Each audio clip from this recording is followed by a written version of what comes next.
بسم اللہ الرحمن الرحیم۔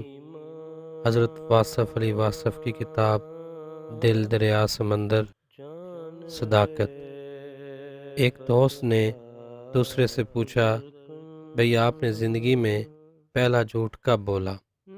دوست نے جواب دیا، جس دن میں نے یہ اعلان کیا کہ میں ہمیشہ سچ بولتا ہوں۔ سچ اور جھوٹ ہماری زندگی میں کچھ اس طرح شیر و شکر ہو گئے ہیں کہ ان کو جدا کرنا مشکل ہے۔ کاذب ماحول میں صادق کی زندگی ایک کربلا سے کم نہیں۔ ایک شیخ نے اپنے مرید کو خلقہ خلافت عطا کیا اور اسے کسی بستی میں تبلیغ کے لیے بھیج دیا۔ کچھ عرصہ بعد شیخ کو اطلاع ملی کہ ان کا مرید بڑا کامیاب ہے، سب لوگ اس سے خوش ہیں۔ شیخ نے مرید کو طلب کیا اور کہا کہ خرقہ خلافت واپس کرے۔ مرید نے شیخ سے ناراضگی کا سبب دریافت کیا۔ شیخ نے کہا، سنا ہے کہ سب لوگ تجھ سے خوش ہیں۔ مرید نے کہا، آپ کی مہربانی ہے۔ شیخ نے غصہ سے کہا، سب لوگوں کا خوش ہونا اس بات کا ثبوت ہے کہ تم نے سچ بولنا چھوڑ دیا ہے۔ سچ اور جھوٹ کی شناخت ہر انسان کو یکساں میسر نہیں ہوتی۔ ایسا ممکن ہے کہ دو انسان اپنی اپنی صداقت کے زوم میں ایک دوسرے سے دست و گریباں ہوں۔ ایک انسان کا انداز فکر دوسرے انسان کے انداز فکر کے برابر نہیں ہوتا۔ شعور اور ترجیحات کا فرق ایک ہی صداقت کے بیان میں فرق پیدا کر دیتا ہے۔ شبنم کے قطرے صبح کی مسکراہٹ بھی ہیں اور رات کے آنسو بھی۔ انداز نظر بدل جائے تو نظارہ بدل جاتا ہے۔ ہم اپنے بچوں کو سچ بولنے کی تلقین کرتے ہیں۔ ہم انہیں کہانیاں سناتے ہیں، پریوں کی کہانیاں، جنات کی، شہزادوں کی، بادشاہوں کی کہانیاں، اور یہ سب کہانیاں جھوٹ ہیں۔ بچے صداقت کا مفہوم کیا سمجھیں گے؟ اسی طرح ایک بچہ نابالغ ہونے کے ناطے اور بھی کئی صداقتیں سمجھنے سے قاصر ہے۔ ہمارا افسانہ، ہمارا ڈرامہ، سفر نامہ، انشائیہ، غنائیہ، تخلیقی صداقت تو ضرور ہے، لیکن عین صداقت ناممکن ہے، نامدعا ہے۔ اگر ادبی تخلیقات کو سچ کہا جائے تو جھوٹ کیا ہے؟ اگر جھوٹ ہے تو سچ کیا ہے؟ حضرت مولانا روم کی مثنوی فارسی زبان میں قرآن کہلاتی ہے، لیکن مثنوی کی اکثر کہانیاں عربی کے قرآن کے مفہوم کے مطابق سچ نہیں ہیں، لیکن ان سے حقیقت فہمی آسان ہوتی ہے۔ بے باک بیانی نے مثنوی کے اندر رہ کر صداقت بن جانا ہے۔ اگر کوئی اور مصنف ایسی ویسی کہانی لکھ دے تو نہ صرف یہ کہ وہ صداقت نہ رہے گی بلکہ فحاشی بھی بن سکتی ہے۔ دراصل صداقت بیان کرنے والے کے ساتھ اپنا رنگ بدلتی رہتی ہے۔ کوئی جھوٹا آدمی سچ بولنے لگے تو سمجھ لینا چاہیے کہ سچ خطرے میں ہے۔ سچ وہی ہے جو سچے کی زبان سے نکلے۔ سچے انسان کا جھوٹ مصلحت پر مبنی ہو سکتا ہے، لیکن جھوٹے انسان کا سچ منافقت کے علاوہ کچھ نہیں ہو سکتا۔ منافق کی تعریف ہی یہ ہے کہ وہ مومنوں کے سامنے کہتا ہے کہ وہ ایمان لایا، اور جب خلوت میں اپنے شیاطین کے پاس ہوتا ہے تو کہتا ہے کہ اس نے مومنوں کو بے وقوف بنانے کے لیے ایمان کا اعلان کیا ہے۔ منافق اس انسان کو کہتے ہیں جو مومنوں اور کافروں میں بیک وقت مقبول ہونا چاہے۔ بعض اوقات سچ کا بیان بے ربط ہونے کی وجہ سے بے معنی ہو جاتا ہے اور اس طرح اپنا مفہوم کھو دیتا ہے۔ مثلاً اگر میں یہ کہوں کہ سورج مشرق سے نکلتا ہے، زمین گول ہے، پرندے ہوا میں اڑتے ہیں، آج ہفتہ ہے، میں خوشاب کا رہنے والا ہوں، نوائے وقت اچھا اخبار ہے، یہ بیان صداقت تو ہے لیکن بے ربط ہے، اس لیے لغو ہے۔ صداقت کے اظہار کا وقت ہوتا ہے، ہر وقت کی ایک صداقت ہے۔ غریب اور امیر کی صداقت میں فرق ہے۔ کم علم انسان اور علم والے انسان کی صداقت میں فرق ہے، بے یقین انسان کی صداقت میں بھی فرق ہے۔ ہم سچ کو اپنی سچائی کے معیار کے مطابق جانتے ہیں۔ قاتل اور مقتول کا رب تو ایک ہے، لیکن دونوں فریق یک وقت اس صداقت کو کیسے مان لیں؟ بیمار اور صحت مند انسان ایک ہی صداقت کو ایک جیسا نہیں مان سکتے۔ غرض یہ کہ ہر انسان اپنے معیار فکر سے سچ اور جھوٹ کا اندازہ کرتا ہے۔ محبت کرنے والوں کی صداقت اور ہے اور محروم محبت کا سچ اور ہے۔ مثال کے طور پر لفظ انسان کو لیں۔ ہر آدمی انسان کے بارے میں الگ شعور رکھتا ہے۔ انسان کی تعریف میں ہمیں طرح طرح کے بیان ملیں گے۔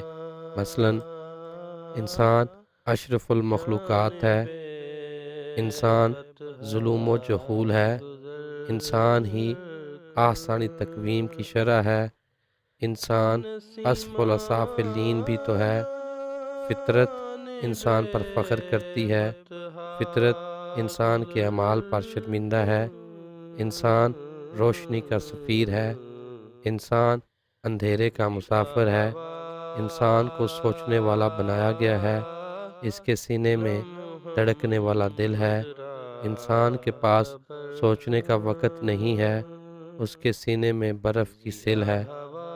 انسان کو انسان سے اتنی محبت ہے کہ انسان انسان پر مرتا ہے، انسان کو انسان سے اتنی نفرت ہے کہ انسان کو انسان مارتا ہے، انسان رحمان کا مظہر ہے، انسان شیطان کا پیروکار ہے، انسان فطرت کے ہر راز سے باخبر ہے، انسان اپنے آپ سے بھی بے خبر ہے۔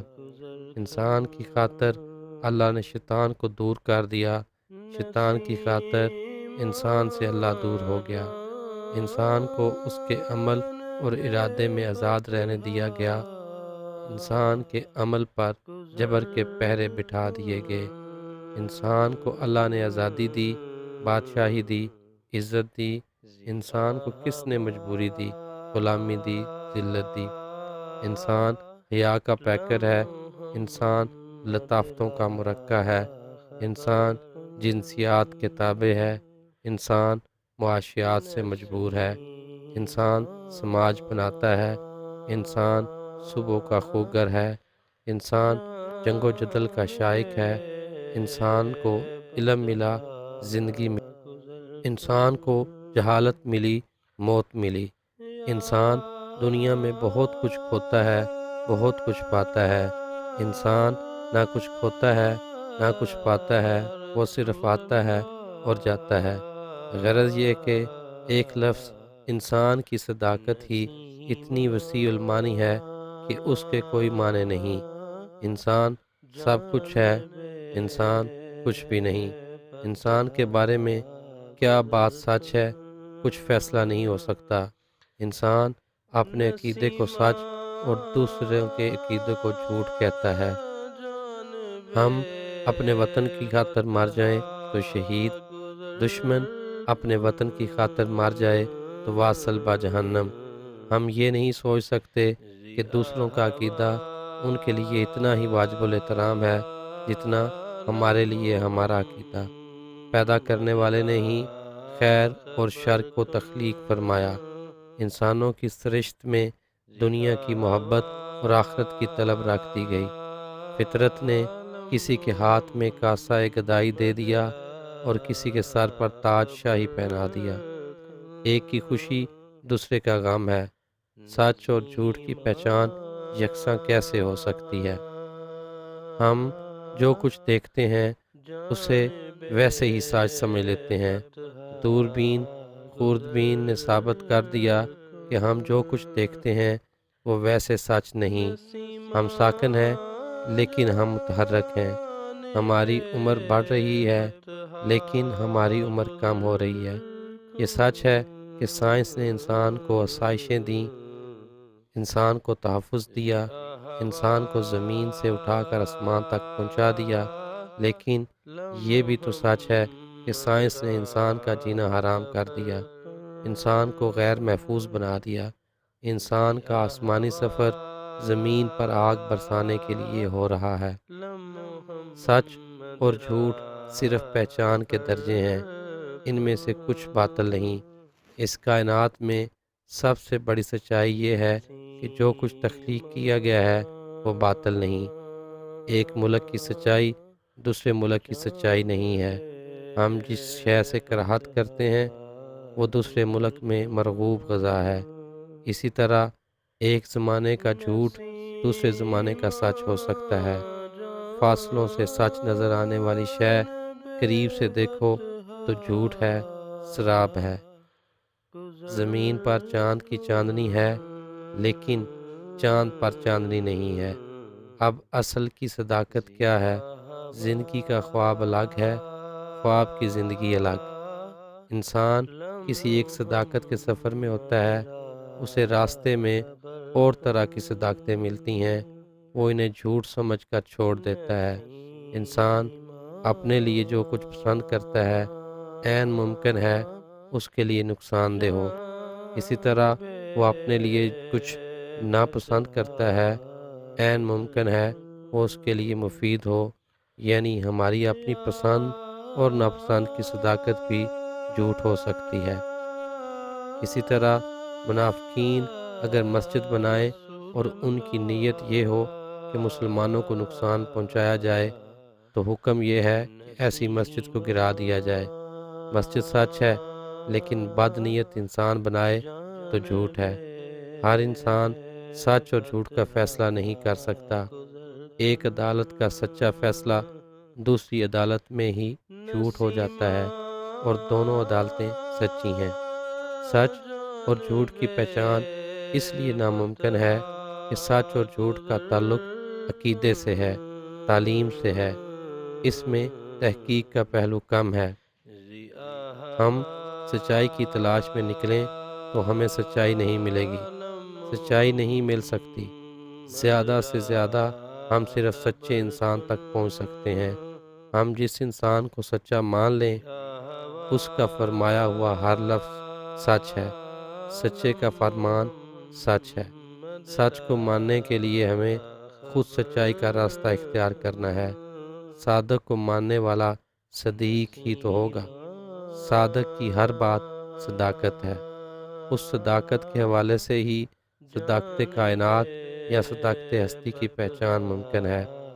اگر صادق کا حوالہ نہ ہو تو سچ اور جھوٹ کے الفاظ اپنی اہمیت کھو بیٹھتے ہیں۔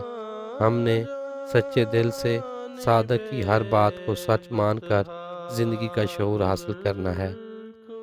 صادق تک رسائی ہی اصل صداقت ہے۔ صادق مل گیا تو سب صداقتیں مل گئیں۔ صادق کے مخالف راستے میں کذب ہے، جہل ہے، بلکہ ابو جہل ہے۔ صادق کے فرمان میں اپنی صداقتیں اور اپنی وضاحتیں شامل کرنے سے سچ میں دراریں پڑ جاتی ہیں۔ صادق الہام بولتا ہے، ہم ابہام بولتے ہیں۔ قرآن اللہ کا کلام ہے، سچ ہے، حق ہے۔ تفسیر انسان کی وضاحت ہے، ممکن ہے سچ نہ ہو۔ الہامی کتاب کی تفسیر صاحب الہام ہی لکھ سکتا ہے۔ سچ کو سچ ہی رہنے دیا جائے، اسے اور لباس نہ پہنایا جائے۔